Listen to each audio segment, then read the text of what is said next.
దేవునికి స్తోత్రం. హల్లెలూయా. Praise the lord. Praise the lord. ఇద్దరు వ్యక్తులు 2 ఇళ్ళు కడుతున్నారు అనుకుందాం. ఏం కడుతున్నారండి? 2 ఇళ్ళు. అందరం ఇల్లు కట్టుకుంటాంగా, కట్టుకోరా? బ్రహ్మాండంగా కట్టుకున్నారు, ఇంటికి రంగులు వేసుకున్నారు, మంచి డెకరేషన్ చేసుకున్నారు, ఎంత అందంగా అలంకరించుకున్నారు. ఓ నేను బాగా కట్టాను అనుకుంటున్నారు ఇద్దరు కూడా. ఒకరోజు మంచి తుఫాను వచ్చింది.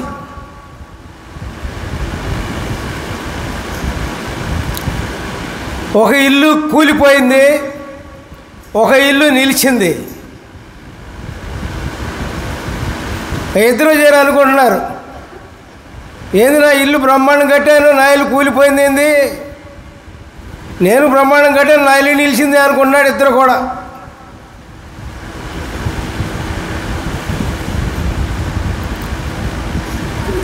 కూలిపోని ఇల్లు రాతి అనే పునాది మీద కట్టబడింది. దేవునికి స్తోత్రం. కూలిపోయిన ఇల్లు ఇసుకలో పునాది వేసి కట్టబడింది ప్రియులారా. ఇసుకలో పునాది వేసిన ఇల్లు కూలిపోయింది. రాతి మీద పునాది వేసిన ఇల్లు నిలిచింది. తుఫాన్లు వచ్చినా ఎన్ని వచ్చినా. అట్లాగే ప్రియులారా,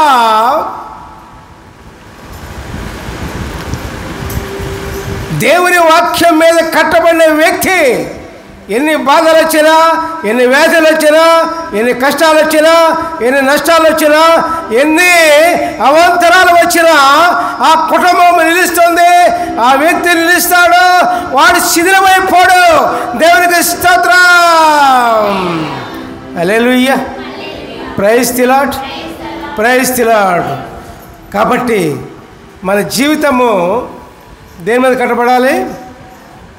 వాక్యమైన బండ మీద కట్టబడాలి. దేవునికి స్తోత్రం. హల్లెలూయా. Praise the lord. పేతురుని దేవుడు అంటాడు, నీవు రాయి లాంటి వాడిగా నిన్ను చేస్తాను అని. అట్లాగే దేవుని కోసం మరణించాడు. ఎట్లాగా? తలకిందులుగా సిలువ వేయబడ్డాడు ప్రియులారా. ఎవరో పేతురు. దేవుని చేత పేతురు రాయిలాగా స్థిరపడిపోయాడు ప్రియులారా. అట్లాగే మన జీవితాలు దేవుని యందు స్థిరపడాలి. ఎప్పుడైతే స్థిరపడతాయో అప్పుడు మన జీవితం ప్రియులారా ఎట్లా ఉంటుంది? ఎట్లా ఉంటుంది? ఎట్లా ఉంటుందండి? ఎట్లా ఉంటుంది? సంతోషకరంగా ఉంటుంది, ఆనందకరంగా ఉంటుంది, సమాధానకరంగా ఉంటుంది. మనకి ఏది తక్కువ లేకుండా, లోటు లేకుండా ఉంటుంది ప్రియులారా. దేవునికి స్తోత్రం. హల్లెలూయా. Praise the lord. కాబట్టి మన జీవితాలు దేని మీద కట్టబడాలి? దేని ఎట్లా స్థిరపరచబడాలి? దేవుని వాక్యమనే బండ మీద మన జీవితాలు పునాది వేయబడాలి. ఆ పునాది దేవుని యందు స్థిరపరచబడుతుంది ప్రియులారా. దేవునికి స్తోత్రం.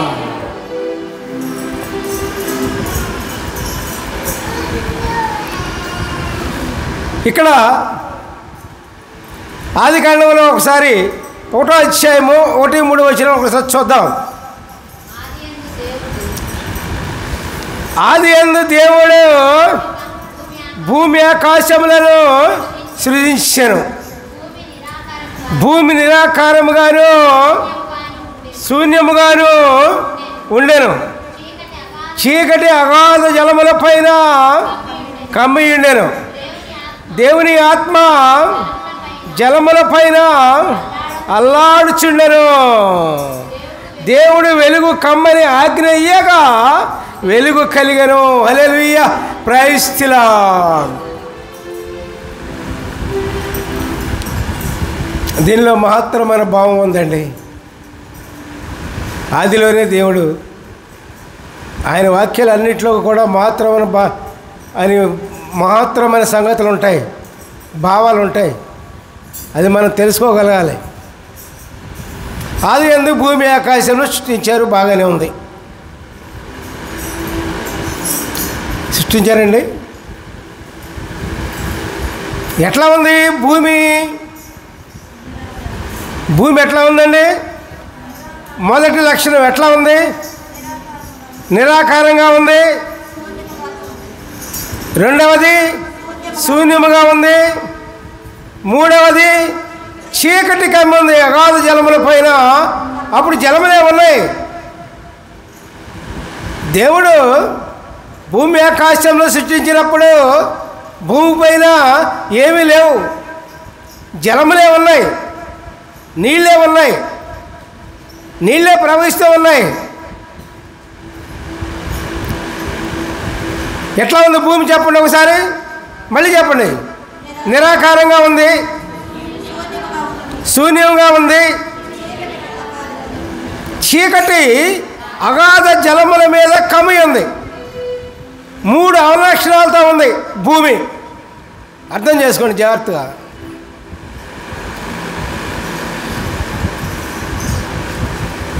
మరి ఒక ఆకారం లేదు, భూమికి ఏదీ లేదు. నిరాకారం అంటే ఆకారం లేకుండా ఉంది భూమి. అటువంటి భూమి దేవుని మాట వెలువడతోనే వెలుగు కమ్మనగా వెలుగు కలిగింది. దేవుని మాటతో ఒక ఆకారం వచ్చింది. దేవుని మాటతోనే కదండి కొండలు గుట్టలు ఇవన్నీ సమస్త సృష్టి కూడా నిర్మించబడింది. ఒక ఆకారం వచ్చింది. తర్వాత శూన్యంగా ఉంది, తర్వాత చీకటిగా ఉంది. ఆ చీకటి వెలుగు కమ్మని ఆగ్నేయగా వెలుగు కలిగింది, చీకటి పోయింది. అవునా అండి? దేవుని మాటతో ఏమైంది? శూన్యముగా ఉన్నది, నిరాకారంగా ఉన్నది, చీకటిగా ఉన్నది, ఓ ఆకారము వెలుగుమయంగా మార్చబడింది. దేవునికి స్తోత్రం. అట్లాగే ప్రియులారా, మానవుడు కూడా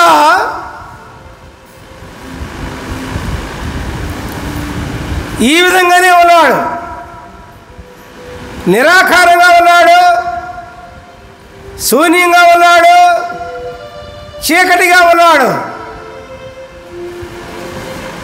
నిరాకారం అంటే ఒక ఆకారం లేదు. ఆకారం అంటే ఓ ముక్కు, నాలుక, చెవులు, కాళ్ళు, చేతులు ఉంటే సరిపోదు. ఆకారం అంటే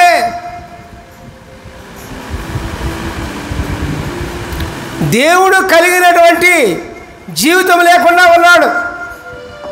రెండవది శూన్యంగా ఉంది. శూన్యం అంటే అతనిలో దేవుని ఆత్మ లేకుండా, దేవుని గురించి తెలియకుండా, దేవుని వాక్యం తెలియకుండా, దేవుని మార్గంలో జీవించకుండా అదే విధంగా జీవిస్తూ ఉన్నాడు మానవుడు. ప్రియులారా, దేవునికి స్తోత్రం. చీకటిగా ఉన్నాడు. చీకటి అంటే అంతా అయోమయమే, ఏమీ లేదు. అతను చూద్దామన్నా దేవుడు లేడు, దేవుని వాక్యం లేదు, విశ్వాసం లేదు, ప్రేమ లేదు, ఏదీ లేదని ప్రియులారా అటువంటి చీకటి బ్రతుకులో ఉన్నాడు ప్రియులారా మానవుడు. దేవునికి స్తోత్రం. అటువంటిప్పుడు ఏం కావాలి? చీకటి పోవాలంటే ఏం కావాలి? మానవుల్లో చీకటి పోవాలంటే ఏం కావాలి? ఏం కావాలండి? ఇక్కడ ఏమన్నారు? ఇక్కడ భూమికి ఏమొచ్చింది? చీకటి అగాధ జలముల పైన కమ్మి ఉండేను. దేవుడు వెలుగు కమ్మని ఆగ్నేయగానే వెలుగు కలిగాను. అంటే దేవుని మాట కావాలి మనకి.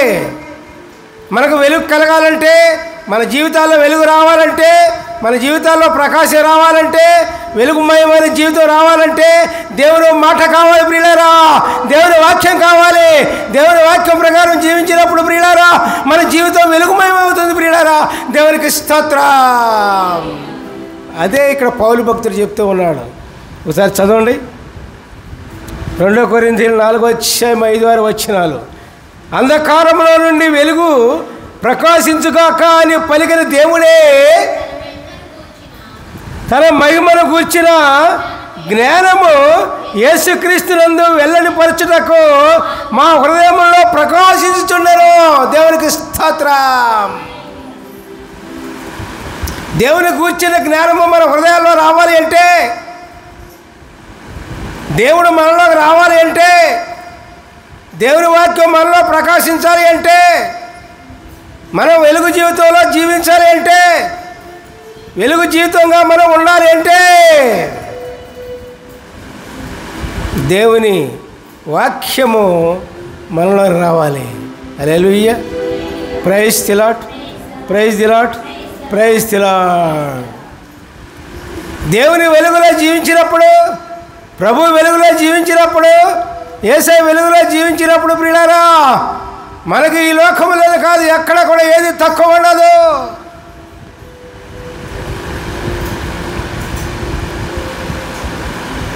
ఏది లోటు ఉండదు. సమృద్ధికరమైన జీవితం మనకు వస్తుంది ప్రియులారా. సమృద్ధికర జీవితం రావడానికి మనం ఎన్నో కష్టపడక్కర్లా. మనం చేసే పనిలో కష్టపడాలి. అది ఊరిని మేలకుండా కూర్చోకూడదు. అది గుర్తుంచుకోవాలి. కష్టపడకూడదంటే మేలకుండా కూర్చుంటామేమో. లేదు, మనం చేసే పని చేయాలి. దేవుడు చేసే పని దేవుడు చేస్తాడు. దీనికి ఉదాహరణ లాజరు చనిపోయినప్పుడు, మరియ మార్త సహోదరుడు లాజరు ఉన్నాడు కదండి. లాజరు చనిపోయినప్పుడు యేసుప్రభు వారు వస్తారు అక్కడికి. లాజరు సమాధి చేయబడతాడు. అంతకుముందే 4 రోజులు అయిపోతుంది సమాధి చేయబడి. అప్పుడు సమాధి దగ్గర తీసుకెళ్ళినప్పుడు మరి దేవుడు ఏమంటారు? నువ్వు బయటికి రా అంటారా? లేదు, ముందు ఆ కట్లు విప్పండి అంటాడు దేవుడు. కట్లు ఎందుకు విప్ప? మానవుడు చేయాల్సిన పని మానవుడు చేయాలి. దేవుడు చేసే పని దేవుడు చేస్తాడు. మానవుడు ఏం చేయాలి? నీ కట్లు విప్పు. దేవుడు మానవుడు కట్లు విప్పగలడు. కట్లు విప్పమన్నాడు. ఇప్పిన తర్వాత ప్రాణం పోయటం మానవుడి వల్ల కాదు. ప్రాణం పోయటం, బతికించడం మానవుడి వల్ల కాదు. అప్పుడు దేవుడు లాజరును బతికిస్తాడు ప్రాణం పోసి. కాబట్టి ప్రియులారా మనం చేసే పని మనం చేయాలి. దేవుడు చేసే పని దేవుడు చేస్తాడు. మనకు అసాధ్యమైన పని దేవునికి ఇష్టమైన పని మనకు అసాధ్యమైంది అనుకో, దేవుడు దిగుతాడు. ఇక అంతే. దేవునికి స్తోత్రం. హల్లెలూయా. Praise the lord. ఇది గమనించాలి. అన్నీ కూడా దేవుడు తీసుకొచ్చి పెట్టడం. నీకు శక్తి ఇచ్చాడు, సామర్థ్యం ఇచ్చాడు, అన్నీ కూడా మనం చేసుకోవాలి. ఇప్పుడు పసిపిల్లడు ఉన్నాడండి. పసిపిల్లడికి వాడికి అన్నం తినడం రాదు. మీరు తినిపిస్తారా? తినిపిస్తారుగా. అది తినరా పాటు నువ్వు తింటాడా? తినడం. కాబట్టి నువ్వు చేసే పని నువ్వు చేయాలి. దేవుడు చేసే పని దేవుడు చేస్తాడు. అంతేగాని పిల్లారా అన్ని పనులు తీసుకొచ్చి అన్నం పెట్టమంటే ఆ దేవుడు పెట్టడం. మన చేతులు ఇచ్చాడు ఆయన నోరు ఇచ్చాడు తింటాకి, చేతులు ఇచ్చాడు పెట్టుకోవడానికి, కష్టపడతాక మన శక్తి ఇచ్చాడు. మనం కష్టపడాలి, మనం తినాలి. అంతే. మనకు అసాధ్యమైన పని దేవుడికి ఇష్టమయ్యి మనకు అసాధ్యమైన పని దేవుడు చేస్తాడు. అర్థమైందా? దేవునికి స్తోత్రం చేయండి. హల్లెలూయా. Praise the lord, praise the lord. మరి 2 కొరింథీయులు 4:7 మనం చూసినట్లయితే, అయినను బలాధికారము మా మూలమైనది కాక దేవుడై ఉండినట్లు మంటి ఘటములలో ఈ ఐశ్వర్యము మాకు కలిగి ఉన్నది. ఇక్కడ ఏమంటున్నారు చూడండి. ఇక్కడ మంచి బ్రహ్మాండమైన పాయింట్. ఈ ఐశ్వర్యము దేని గురించి ఐశ్వర్యం అంటున్నాడు? గొప్ప ఆస్తులను చూసి ఆస్తిపరుడే కాదు, గొప్ప పొలంలో ఉన్నవాడే కాదు. అయినా సరే మా ఐశ్వర్యం అంటున్నాడు. దేవుని దగ్గరకు వచ్చి దేవుడు పిలవగానే ఏది ఐశ్వర్యమో? ఈ లోక ఐశ్వర్యం ఐశ్వర్యం కాదు, ఇవాళ నుండి రేపు పోతుంది. ఈ లోక అధికారము అధికారం కాదు, ఈ రోజు నుండి రేపు పోతుంది. ఏదైనా సరే ఆస్తి కానీ అధికారం కానీ గొప్ప పదవులు కానీ ఈ రోజు నుండి రేపు పోతాయి. ఇవి శాశ్వతమని కాదు, ఇది కాదు అసలైన అధికారం. పౌలు భక్తులు అంటుంది, ఏ అధికారం గురించి అంటే, ఏ ఐశ్వర్యం గురించి అంటే ప్రియులారా, దేవుడిచ్చిన మహాభాగ్యం గురించి. దేవుణ్ణి ఎరుగుట ఐశ్వర్యమే, దేవుణ్ణి ఎరిగి ఆయన ప్రకారంగా జీవించడమే గొప్ప ఐశ్వర్యం ప్రియులారా. దేవునికి స్తోత్రం. అదే అంటున్నాడు, ఈ ఐశ్వర్యము మాకు కలిగి ఉన్నది. అంతకంటే గొప్ప ఐశ్వర్యం ఏంటండి? దేవుడు మనకు దగ్గర ఉన్న ఐశ్వర్యం అయితే ఈ లోకంలో కూడా కొదువు ఉండదు. అది గుర్తుంచుకోవాలి మనం. ముందు లోకంలో ఎన్నో బాధలు, వ్యాధులు, కష్టాలు, నష్టాలు ఎన్నో సతమతం అవుతున్నారు. కానీ ప్రియులారా, మరి ఎందుకని అవుతున్నారు? ఒకసారి ఆలోచించారా ఎప్పుడైనా? ఎందుకని ఇన్ని సమస్యలు? ఎంతకాలం చూసినా ఎక్కడున్నాం, గొంగడి అంటే యేసు చోటే ఉన్నాము అని జీవితాలు ఉంటున్నాయి. దానికి కారణం ఏంటో ఒక్కసారి ఆలోచించారా? ఆలోచించండి. దేవుడు మీకు తోడు లేకే కదా. దేవుడు తోడు ఉంటే ప్రియులారా, మీరు దేనికోసం ఎతకక్కర్లా, ఎదురొస్తుంది మనకి ఎదురొస్తుందండి. అంతకుముందు ఎన్నోసార్లు చెప్పుకున్నాం, మనం డబ్బుల కోసం వెంటబడితే అది ఎగిరిపోద్ది, దానికి రెక్కలు వస్తే పోతాయి. అదే దేవుని కోసం మనం వెంటబడితే ఆ డబ్బులే మన వెంట వస్తాయి. నన్ను వాడుకో అని ఎన్నోసార్లు చెప్పుకున్నాం. అది గ్రహించాలి. మరి ఇప్పుడు ఈ లోకంలో జనం ఏం చేస్తారంటే, మరి ఆ డబ్బుల కోసం, ఆటి కోసం, వీటి కోసం ఏదో వెతుకుతూ ఉంటాం, కానీ దూరంగా పోతాయి. మనం ఎతికిందల్లా కూడా దూరం అయిపోద్దండి. ఈ లోకంలో మనం ఏదైతే ఎతుకుతామో అది దూరం అయిపోద్ది. దేనికోసం మనం బుర్ర బద్దలు కొట్టుకుని దానికోసం ప్రయత్నం చేస్తావో అది పోతే ఉండదు. అది నువ్వు దేవుడి కోసం ప్రయత్నం చేయి. దేవుడు నా దగ్గర రావాలి, దేవుడు నాతో ఉండాలి అని నువ్వు ప్రయత్నం చేయి. నువ్వు వెతికినవన్నీ నీ దగ్గరికి వస్తాయి. దేవునికి స్తోత్రం, హల్లెలూయా, ప్రైజ్ ది లార్డ్. అప్పుడు నువ్వు వెతకక్కర్లా. అర్థమవుతుందా? అది సంగతి. తర్వాత ఈ ఐశ్వర్యము, దేవుడు కలిగిన ఐశ్వర్యము కలిగిండి కూడా మనకు శ్రమలు వస్తాయి. మనకి శ్రమలు రాకుండా ఉండవు, శ్రమలు వస్తాయి. శ్రమలు లేని ఎవడలేడు. దేవుడు కలిగిన వాడికి శ్రమలు వస్తాయి, దేవుడు కలిగిన వాడికి శ్రమలు వస్తాయి, అందరికీ వస్తాయి. అటువంటిప్పుడు ఈ పౌలు గారు ఏమంటున్నాడు చూడండి ప్రియులారా. పౌలు గారు అనుభవం చెప్తున్నాడు. ఎటు పోయినను శ్రమ పడుతున్నాము. శ్రమ పడుతున్నా సరే వాళ్ళు ఇరికింపబడిన వాళ్ళు కాదంట. ఎందుకంటే దేవుడు పైకి తీసుకురాగా ఆయన వీళ్ళ వెంట ఉన్నాడు. హల్లెలూయా, ప్రైజ్ ది లార్డ్. అపాయములో ఉన్నాను, కేవలము ఉపాయం లేని వారు కాము. హల్లెలూయా, ప్రైజ్ ది లార్డ్. మేము అపాయంలో ఉన్నప్పటికీ కూడా ఉపాయం లేని వాళ్ళం కాదు అంటున్నాడు. ఆ ఉపాయం ఎవరిచ్చారు? దేవుడు ఇచ్చారు పిల్లారా. దేవునికి స్తోత్రం. తర్వాత తరుమబడుచున్నాను, దిక్కులేని వారము కాదు.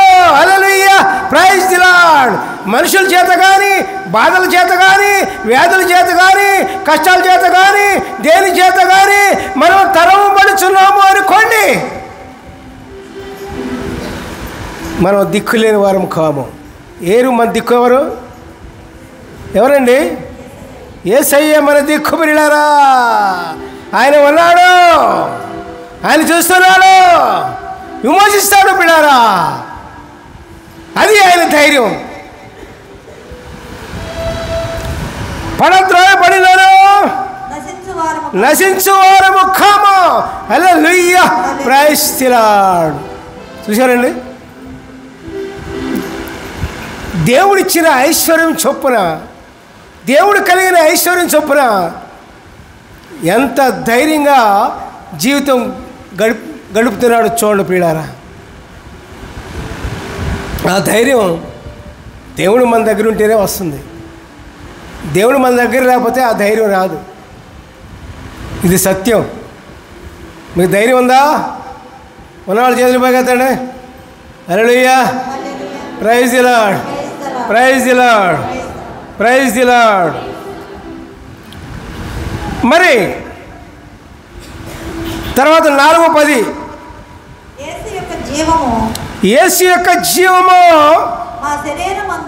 మన శరీరమందు ప్రత్యక్షపరచబడుటకై యేసు యొక్క మరణానుభవమును మా శరీరమందు ఎల్లప్పుడూ వహించుకొని పోవచ్చున్నాము.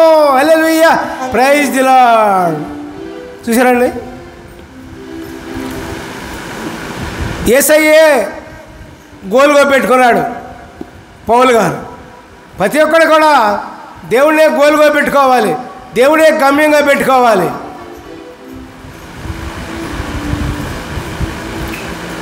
ఆయన మరణంలో పడిన బాధలను, దేవుడు పడిన జీవితంలో పడిన బాధలను గుర్తుపెట్టుకొని జీవితాన్ని ముందుకు సాగిస్తూ ఉన్నారండి పిల్లారా.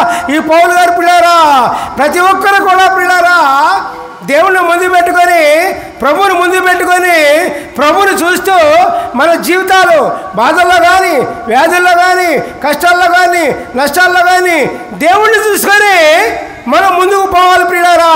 దేవునికి స్తోత్రం.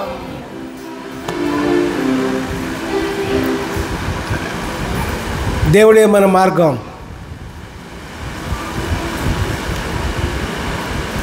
మరి చిన్న బాధ వస్తేనే మనం తట్టుకోలేమే. ఏమండి, చిన్న బాధ వస్తేనే నా బాధ వచ్చింది, బాధ వచ్చింది దేవుణ్ణి అనుకుంటా ఉంటాం, అయ్యే అనుకుంటా ఉంటాం. దేవుడు అన్ని శ్రమలు పడ్డాడే, దేవుడు అన్ని కష్టాలు పడ్డాడే, ఏమీ తప్పు లేకుండా, ఏమీ దోషం లేకుండా. మరి ఆయన శత్రువును క్షమించగలిగాడు. దేవునికి స్తోత్రం. హల్లెలూయా, ప్రైజ్ ది లార్డ్. మరి మీ శత్రువును క్షమించగలరా? క్షమిస్తారా చెప్పండి ఒక మాట నాకు. మీకు శత్రువులు ఉన్నారనుకోండి, మీరు మంచోళ్ళు అయితే పర్వాలేదులే, దానిలో మంచోళ్ళేలే, దేవునికి స్తోత్రం చెప్పండి. మీకు శత్రువులు ఉన్నారా? ఉన్నారండి? ఉన్నారా? శత్రువులు ఉన్న వాళ్ళు చేతులు పైకెత్తండి. అసలు ఇక్కడ చేతులు లేగట్లేదు ఏంది? శత్రువులు లేరండి?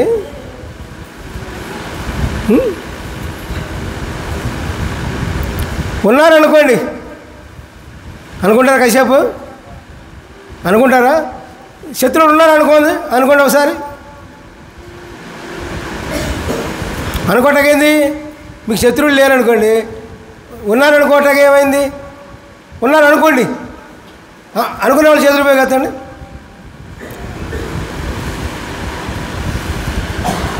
శత్రువులు ఒకవేళ ఉంటే వారిని క్షమించగలుగుతారా? ఇది చెప్పండి. ఒకవేళ శత్రువులు ఉంటే మీరు క్షమించగలుగుతారా? చెప్పండి. శత్రువులు ఉంటే క్షమిస్తారా? క్షమిస్తారని వాళ్ళు చేతులు పైకెత్తండి. ఏంటో చేతులు పైకి ఎత్తలేదండి. మీకేంది ఇంత భయం ఏంది? నాకు అర్థం కాదు. భూమి మీద శత్రువులు క్షమించడానికి ఏమైంది ఇప్పుడు మీకు? ఏమండి, మీరు శత్రువులు క్షమిస్తే దేవుడు మీ పాపాలని క్షమించేస్తాడండి. మనం దేవునికి శత్రువులు.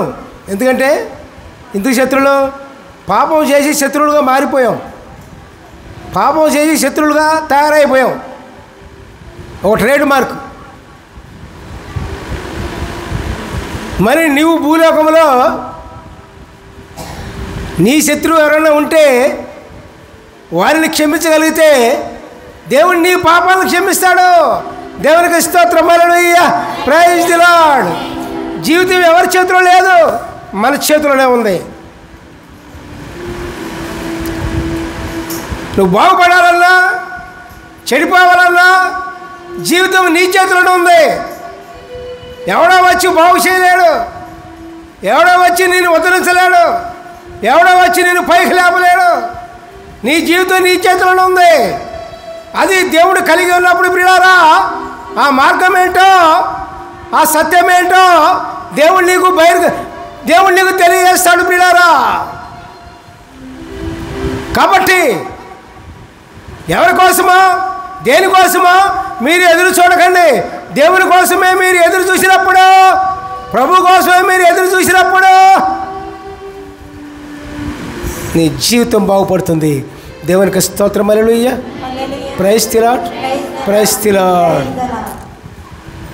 కాబట్టి ప్రియులారా, శత్రువులను క్షమించగలగాలి.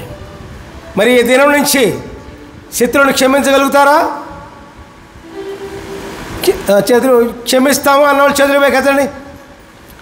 లే శబాష్. దేవునికి స్తోత్రం చెప్పండి. హల్లెలూయా. Praise the lord. అప్పుడు మీ జీవితాలు, మీ పాపాలు బాగుపడట్టే మీ జీవితాలు ముందుకు పోతాయి 3 పూలు 6 కాయలతో. తర్వాత 2 కొరింథీయులు 4:14-15 వచనాలు. విశ్వసించితిని కనుక మాటలాడితిని అని వ్రాయబడిన ప్రకారము అట్టి విశ్వాసంతో కూడిన ఆత్మ కలవారమై ప్రభువైన యేసును లేపినవాడు యేసుతో మమ్మల్ని కూడా లేపి మీతో కూడా తన ఎదుట నిలువబెట్టునని ఎరిగి మేమును విశ్వసించము కనుక మాట్లాడుచున్నాము. హల్లెలూయా. Praise the lord. దేవుని గురించి ఎందుకు మాట్లాడుతున్నారో తెలుసా అండి?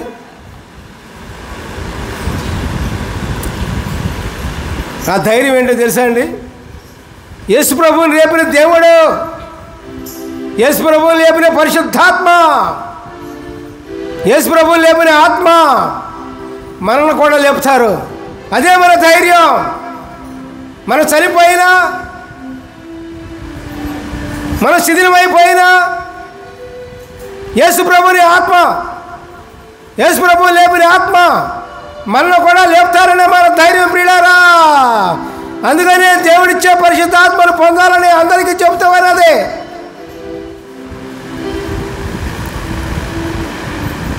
ఆత్మ లేనివాడు నావాడు కాదు అని యేసు ప్రభువు గట్టిగా చెప్తూ ఉన్నారు ప్రియులారా. దేవునికి స్తోత్రం. ఆ ధైర్యంతో జీవించాలి. ఏ ధైర్యంతో? మనం చనిపోయినా యేసయ్య లేపుతాడు. మనం చనిపోయినా యేసయ్య బ్రతికిస్తాడు. బ్రతికించి ఎక్కడ తీసుకెళ్తారు? ఎక్కడ తీసుకెళ్తారు? సిలువ వేయబడిన మంచి దొంగను తీసుకెళ్ళా అంతే, తీసుకెళ్తారు. హల్లెలూయా. Praise the lord. తర్వాత 2 కొరింథీయులు 4:16-17 మళ్ళీ కావున మేము అధైర్యపడము, మా బాహ్య పురుషుడు కృషించుచున్నాను. బాహ్య పురుషుడు అంటే ఎవరు ఇక్కడ? బాహ్య పురుషుడు అంటే మనమే. శరీరం ఉంది కదా, బాహ్య పురుషులు మనం. బాహ్య పురుషుడని వాడబడింది. ఆడవాళ్ళైనా మగవాళ్ళైనా బాహ్య పురుషుడనే వాడతారు, బాహ్య పురుషుడనే వాడతారు. బాహ్య పురుషుడు కృషించుచున్నాను, అంతరంగ పురుషుడు దినదినము నూతన పరచబడుచున్నాడు. హల్లెలూయా. పరిశుద్ధ. హల్లెలూయా. Praise the lord. అంతరంగ పురుషుడు ఎవరు? మన ఆత్మ దేవుని చేత నడిపించబడుతుంటే అది అంతరంగ పురుషుడు. అంతరంగ పురుషుడు అంటే మన ఆత్మ. మన ఆత్మ ఏమవుతుంది? దినదినము నూతన పరచబడుచున్నది, దినదినము కొత్తగా మార్చున్నది మన ఆత్మ. మన ఆత్మనేమో అంతరంగ పురుషుడు అంటాం, మన శరీరాన్ని ఏమో బాహ్య పురుషుడు అని అంటాం. దేవునికి స్తోత్రం, హల్లెలూయా, ప్రైజ్ ది లార్డ్. మనలో ఎందరు ఉన్నారు అన్నమాట? మనలో ఎందరున్నారు? మనలో ఇద్దరున్నారు. బయటికి కనపడేది ఒకడు, లోపల ఉన్నది ఒకడు, ఉంటాడు ఒకడు. ఆడు ఎక్కడ ఉంటాడో ఎవడికి తెలియదు, ఎటు సంచారం చేస్తాడో ఎటు తెలియదు, ఎటు ప్రయాణిస్తాడో ఎవడికి తెలియదు. వెళ్ళిపోతూ ఉంటుంది ఆత్మ. ఎక్కడ పోద్ది? తనకి ఇష్టం వచ్చిన చోట పోద్ది. ఆత్మ ఎవడికి తెలియదు, ఎక్కడ పోద్దో ఎవడికి తెలియదు, ఏం చేద్దో ఎవడికి తెలియదు, ఏం కోరుకుంటుందో ఎవడికి తెలియదు. అటువంటి ఆత్మ అండి. దాన్నే అంతరంగ పురుషుడు అంటారు. మీ ఆత్మ దేవుని ఆత్మతో నడిపించబడితే దేవుని దగ్గరే ఉంటుంది. అర్థమైందా? కాబట్టి మన ఆత్మ ఎవరితో నడిపించబడాలి? ఎవరితో నడిపించబడాలి? దేవుని ఆత్మ చేత నడిపించబడాలి. అప్పుడే మన జీవితాలు బాగుపడతాయి. లేకపోతే బాగుపడవు, చస్తే బాగుపడవు. దానిలో అనుమానం ఏమీ లేదు. అర్థమైందా? మన ఆత్మ ఎవరితో నడిపించబడాలి? దేవుని ఆత్మతో నడిపించబడాలి. మన అంతరంగ పురుషుడు అంటే మన ఆత్మ దేవుని ఆత్మ చేత నడిపించబడినప్పుడు మన జీవితాలు బాగుపడతాయి. లేకపోతే లేదు. ఏమైనా అనుమానమా? ఏమండి అనుమానమా? అనుమానం లేదుగా. దేవునికి స్తోత్రం చేయండి. హల్లెలూయా, ప్రైజ్ ది లార్డ్. తర్వాత ఏంటి? మేము దృశ్యమైన వాటిని చూడక అదృశ్యమైన వాటిని నిదానించి చూస్తున్నాము కనుక. దేవునికి స్తోత్రం, హల్లెలూయా, ప్రైజ్ ది లార్డ్. ఇక్కడ ఏంటి పాయింట్? ఇక్కడ దృశ్యమైన వాటిని చూడక అదృశ్యమైన వాటినే చూస్తున్నాం అంటున్నాడు. ఇక్కడ దృశ్యమైన వాటిని అంటే బాహ్య పురుషుడు చూసేది దృశ్యమైనవి, అంతరంగ పురుషుడు చూసేది అదృశ్యమైనవి. అర్థమవుతుందా? అలా నా భాష అర్థమవుతుందా అని అర్థం. నేను తెలుగులోనే మాట్లాడుతున్నా. బాహ్య పురుషుడు చూసేది దృశ్యమైనవి అంటే కనపడేవి. ఇదిగో కనపడుతుంది, ఇదిగో గోళ్ళ కనపడుతున్నాయి, పైన కనపడుతుంది, అది కనపడుతుంది, మీరు అందరూ కనపడుతున్నారు. ఇది బాహ్య పురుషుడు చూసేది. ఇది అర్థమవుతుందా?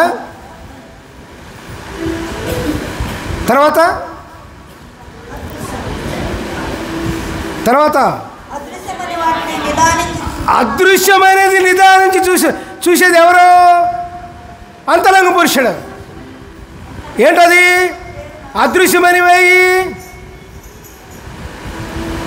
అదృశ్యమైనవి విశ్వాసం అని ఉంది. విశ్వాసం కంటికి కనపడుద్దా? కనపడుద్దా? ప్రేమ కంటికి కనపడుద్దా? అమ్మో ఎట్టున్నా బాగున్నావు వాటేసుకుంటే కానీ కనపడదు. అది పానం కాదు, కుట్రది. దాని ప్రేమ అనరు. మనకు లేనిది సహాయం చేయటమే ప్రేమ.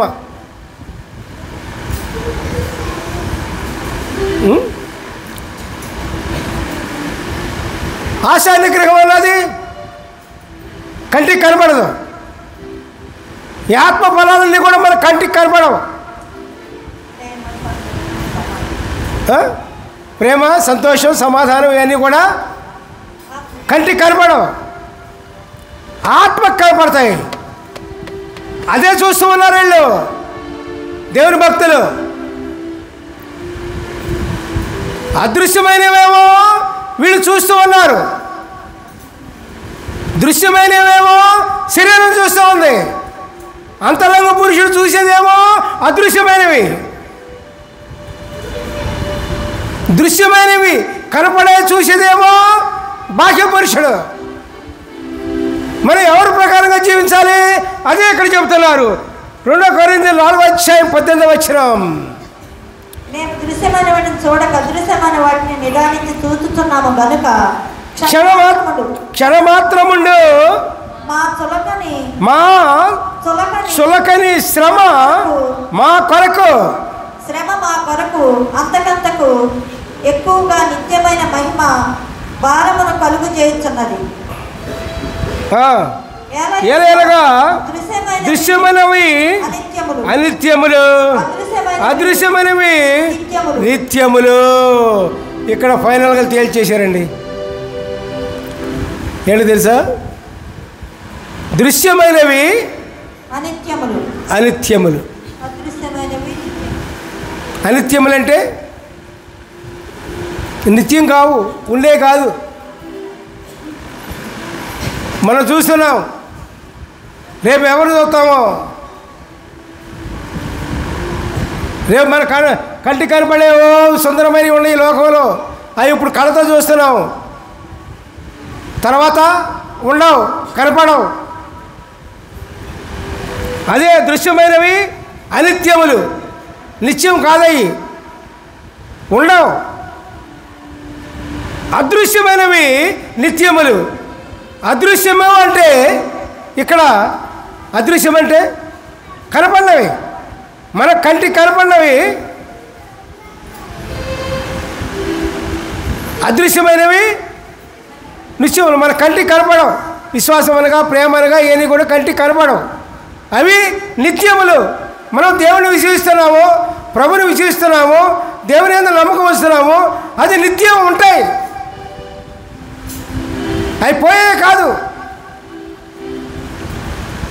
మనం బాహ్య పురుషుడితో మన కళ్ళతో ఇప్పుడు మనం చూసేవన్నీ కూడా పోతాయి, ఉండవు. ఇవాళ చూస్తాం, రేపు మనకు కనపడవు. అందుకని ఇక్కడ దృశ్యమైనవి అనిత్యములు, అదృశ్యమైనవి నిత్యములు అని రాయబడి ఉంది. కాబట్టి ప్రియులారా, మనకు కనపడేదంతా నిజం కాదండి. మనం తేల్చింది ఏంటంటే కంటికి కనపడేదన్నీ కూడా మనతో రావు, నిజం కాదు, శాశ్వతం కాదు. మన కంటి కనపడే ఎన్నో ఉన్నాయి ఈ లోకంలో. ఏమున్నాయి? మనం ఉద్యోగం చేసుకునే వాళ్ళు ఉద్యోగం చేసుకుంటారు, వ్యవసాయం చేసుకునే 100 ఎకరాల పొలం ఉండి వ్యవసాయం చేసుకుంటారు, కష్టపడే వాళ్ళు కష్టపడుతూ ఉంటారు, తర్వాత ఉద్యోగం చేసేవాళ్ళు అధికారం చేసేవాళ్ళు ఎన్నో మంది ఉంటారు. అవన్నీ కూడా నిత్యం కాదు, ఉండవు, పోతాయి, వాళ్ళు ఉంటాయి. మనం బతికున్నంతవరకు ఇవన్నీ కూడా, మనం పోయిన తర్వాత ఇవన్నీ ఏమి ఉండవు. నీ ఉద్యోగం ఉండదు, నీ చదువులు ఉండవు, నీ వ్యాపారం ఉండదు, నీ పొలాలు ఉండవు, ఏది ఉండదు. చివరికి అన్నీ కూడా ఏమి ఉండదు, కనపడవు.